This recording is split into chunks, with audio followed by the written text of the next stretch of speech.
지난달 한 국회의원이 건강보험 심사평가원 자료를 하나 발표했습니다. 최근 5년간 연도별, 연령별 성주체성 장애 환자 현황이었는데요. 이게 어떤 의미가 있는 건지 한국기독교 생명윤리협회 이명진 상임운영위원장 모시고 알아보도록 하겠습니다. 위원장님 안녕하십니까? 네, 안녕하십니까? 네. 자, 앞서 말씀을 드린 내용, 그러니까 성주체성 장애 환자 현황. 이게 일단 어떤 의미입니까? 우리 한국 표준 질병 사인 분류에 의하면요, 이렇게 표현하고 있어요. 이제 성주체성 장애를 자신과 반대되는 성으로 살고 싶거나 또는 이 반대되는 성을 갈망해서 또 해부학적인 성이 이런 자기 가진 성이 불편하고 부적절하다고 하는 생각하는 사람들을 이 부류에 넣습니다. 그래서 이분들은 이제 자기의 생각을 일치시키기 위해서 외과적 수술이나 호르몬 처치 등을 이제 받고 있죠. 그래서 이런 분들을 이제 성주체성 장애 환자의 그룹에 넣고 있습니다. 아, 그러니까 자신과 반대되는 성의 모습으로 살고 싶거나 또는 뭐 갈구하는 그런 질병을 이야기한다라는 말씀이신 거죠.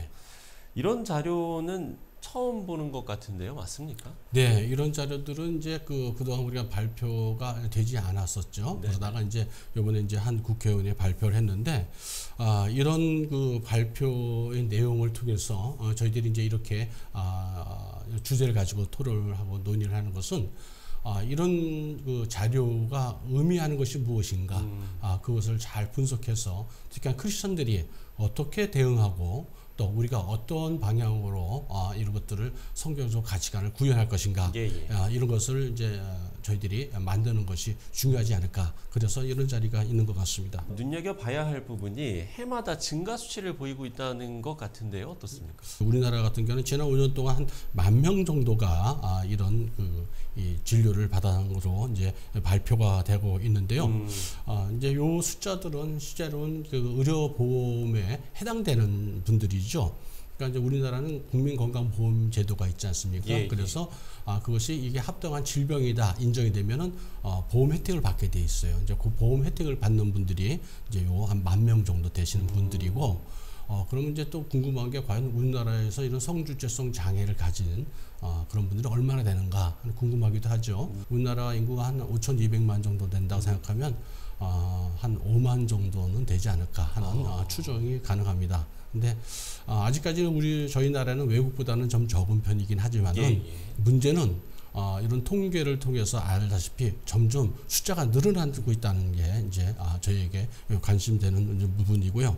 특히나 이제 이번에 발표된 거에 대해서 이제 통계에서 유의할 점이 뭐냐면은 20대가 가장 많다는 거예요. 20대가. 우리네는 이제 보통 한 24세 정도까지 돼야 충분히 성숙을 한다고 그래요. 그래야 올바른 분별력, 감정 조절 뭐 이런 것들이 인격적 판단이 가능한데, 그게 다 성숙되기 전에 이런 그 위험한 정보나 이런 것들이 알려지게 되면 학생들이 그거를 갖다가 자기 것을 그냥 흡수해 버리죠. 스포츠처럼.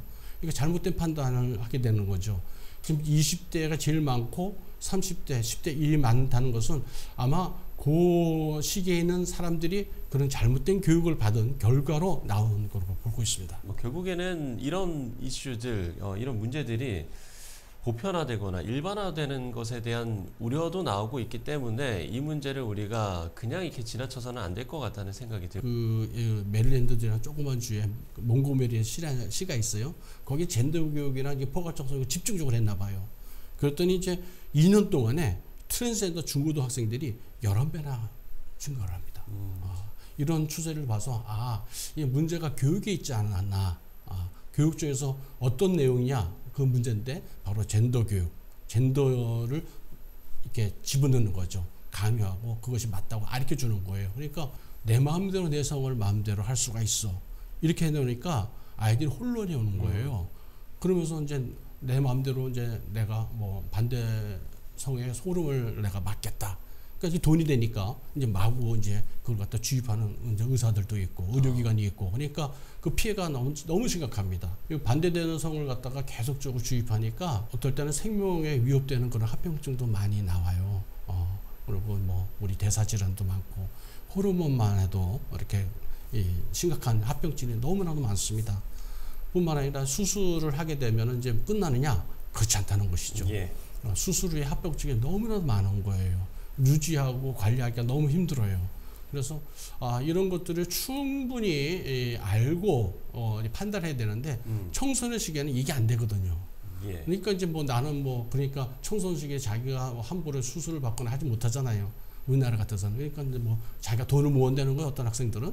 그래가지고 자기가 성인이 되면 뭐 내가 모은 돈으로 나 수술 받겠어. 뭐 이런 아이들도 있다고 그래요. 이런 것들이 상당히 문제가 되고 있습니다. 예. 그러니까 이게 우리가 뭐 다양성을 인정해야 되는 거 아니냐. 예. 이렇게 이제 이야기를 하지 않습니까? 예. 글쎄 이걸 뭐 다양성의 인정이라고 봐야 되겠습니까? 그런데 거기는 항상 기준이 있습니다. 내가 감당하지 못할 거, 사회적 질서나 윤리에 벗어나는 것까지 다양성을 인정해주면 안 되죠. 내가 할 수 있는 것을 다 했다. 너 당신 그 상을 왜 해줬어? 내가 하고 싶은 거 했어. 나를 인정해줘. 내 다양성을 인정해줘. 이렇게 될 수는 없죠. 자기 결정권이. 그렇죠. 네. 남에게 피해를 주지 않고 또 본인에게도 피해가 가지 않아야 됩니다. 그런 기준을 먼저 설명을 해주고 충분히 판단하고 거기서 서로가 이제 합의하는 상태에서 다양성이 나와야 되거든요. 예. 그런데 요새는 이제 다양성만 강조하고 책임을 강조하지 않기 때문에 이런 일이 벌어지고 있어요. 특히나 이제 뭐 저희 청소년들은 유행이나 흐름에 민감하잖아요. 다양하다, 새로운 것이다 그러면 솔깃하거든요. 근데 이것을 아셔야 돼요. 말씀드렸듯이 다양한 것이 다 맞는 것이 아니다. 피해를 줄 수 있다. 왜냐하면 그거에 대한 결과가 나오지 않았기 때문에 또 결과를 알아야 된다. 또 최신의 것, 최근의 것 막 흐름 따라 막 나오니까 이게 예. 좋은 건가 없다 하는데 이게 안 좋은 거구나 이렇게 알 수가 있거든요. 그래서 우리 청소년들에게는 이런 유행이나 흐름에 이렇게 민감한 시기에는 올바른 기준을 좀 가르쳐줘야 됩니다. 예, 그래야 우리가 보호막이 되어주죠. 기성세대가 할 일이 무엇입니까? 우리 아이들이 우리 아이를 보호하고 건강하고 바르게 자라도록 이끌어주고 우리가 희생하고 그 아이들을 도와주고 울타리가 되어줘야 되는데 우리가 먼저 나서서 울타리를 헐어버린다는 것은 이제 문제가 있는 거예요. 그동안 한국 교회도 이런 노력들을 뭐 계속해서 기울여 오시지 않았습니까? 예. 요새 뭐 선행학습 많이 하잖아요. 네네. 뭐 초등학생들도 뭐 미분적분한다고 그러더라고요. 그런데 그 필요가 없잖아요. 특히나 성이라는 것은 그래요. 우리가 나에 맞는 지식이 필요한 거예요. 결혼을 앞둔 이제 청춘 남녀들이 이제 자기가 부부로서의 생활하기 전에 성적 지식을 갖는 건 꼭 필요하지요. 네. 그런데 초등학생이 왜 필요합니까?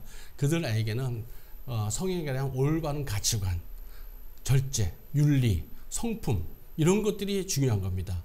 성은 인격적으로 표현되어야 되기 때문에 성의 소중함과 특징을 잘 알아야 되는데 윤리교육, 절제교육이 필요한 것이지 그리고 남을 배려하고 내게 성을 소중하게 지키겠다는 것이 중요한 것이지 네네. 이런 위험한 포괄적 성교육 이런 것들은 안 되죠. 이런 것들을 알게 되면 호기심 발동해서 그렇게 가게 돼 있어요.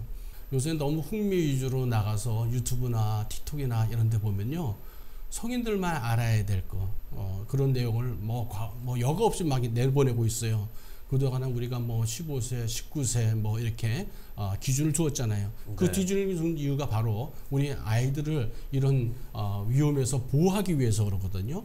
우리 어린아이에게 뭐 칼을 주지 않잖아요. 왜냐면 칼을 줬을 적에 칼이란 것은 유용하게 쓸 수 있는 뭐 엄마에서 요리할 때도 쓰고 의사 선생님들은 뭐 이렇게 수술할 때도 쓰지만 어린아이 때 주게 되면 위험한 도구가 돼버린단 말이죠. 네네. 이래서 우리가 나이의 연령의 기준이 있는 거예요. 그것처럼 성적인 이 교육, 성적인 지식 이런 것 역시도 나에 맞는 교육을 해야 되는데 호기심만 유발하고 또 성 정체성 혼란시킬 수 있는 젠더 교육이 들어오니까 아이들이 영혼이 피폐되는 겁니다. 아주 위험한 일이 벌어지고 있어서 자 우리가 이거 교회가 어떤 일을 해야 될지 이제 고민하고 또 이제 여러 가지 방법을 생각하고 있습니다. 그래서 이런 그 트랜스젠더리즘이나 동성애를 허용하고 무너진 교회들 열방의 교회들이 많거든요. 예. 이제는 우리가 그들에게 복음의 빛을 갚기 위해서 그들을 일으켜주는 그런 일을 하는 것이 저희의 사명이고 또 소명이지 않을까 하는 생각을 합니다. 말씀해 주신 부분들 시청자 여러분들께서도 함께 기억하고 또 기도를 해주시면 좋을 것 같습니다. 네, 지금까지 한국기독교생명윤리협회 이명진 상임운영위원장과 이야기 나눠봤습니다. 오늘 말씀 고맙습니다. 네, 감사합니다.